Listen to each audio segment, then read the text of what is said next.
জুনের শুরুতে তীব্র গরমে অতিষ্ঠ হয়ে পড়েছে রাজধানীসহ দেশের বিভিন্ন অঞ্চলের মানুষ। ঢাকাসহ দেশের অন্তত ৪০টি জেলার ওপর দিয়ে বয়ে যাচ্ছে মৃদু থেকে মাঝারি ধরনের তাপপ্রবাহ। তীব্র রোদের সঙ্গে তপ্ত বাতাসের কারণে বাড়ছে হিটস্ট্রোক সহ গরমজনিত নানা স্বাস্থ্য ঝুঁকি। তবে এমন অবস্থার মধ্যে স্বস্তির খবর জানিয়েছে আবহাওয়া অধিদপ্তর।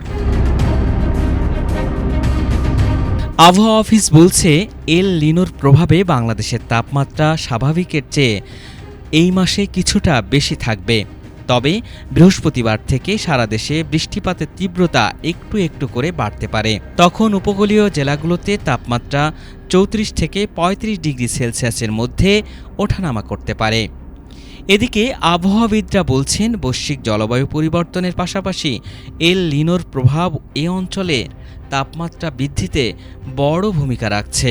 তবে আগামীকাল থেকে আকাশে মেঘের পরিমাণ বাড়তে পারে।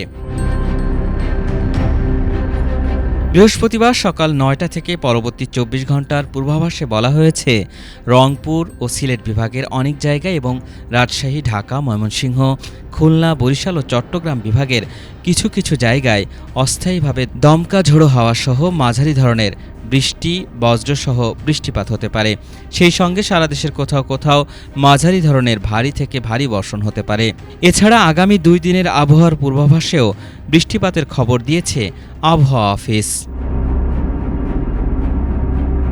শুক্রবার সকাল ৯টা থেকে পরবর্তী ২৪ ঘন্টার পূর্বাভাসে বলা হয়েছে, রংপুর, ঢাকা, ময়মনসিংহ, খুলনা, বরিশাল, চট্টগ্রাম ও সিলেট বিভাগের অনেক জায়গায় এবং রাজশাহী বিভাগের কিছু কিছু জায়গায় অস্থায়ীভাবে দমকা ঝোড়ো হাওয়া সহ হালকা থেকে মাঝারি ধরনের বৃষ্টি অথবা বজ্রসহ বৃষ্টিপাত হতে পারে।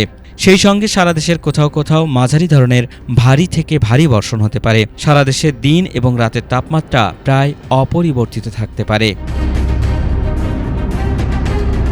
শনিবারের আবহাওয়ার পূর্বাভাসে বলা হয়েছে, সকাল ৯টা থেকে পরবর্তী ২৪ ঘন্টায় রংপুর, ময়মনসিংহ, খুলনা, বরিশাল, চট্টগ্রাম ও সিলেট বিভাগের অনেক জায়গায় এবং ঢাকা ও রাজশাহী বিভাগের কিছু কিছু জায়গায় অস্থায়ীভাবে দমকা ঝোড়ো হাওয়া সহ হালকা থেকে মাঝারি ধরনের বৃষ্টি অথবা বজ্রসহ বৃষ্টিপাত হতে পারে।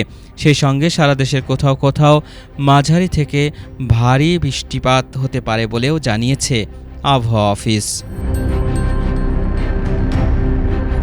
আল ইমরান, এটিএন বাংলা, ঢাকা।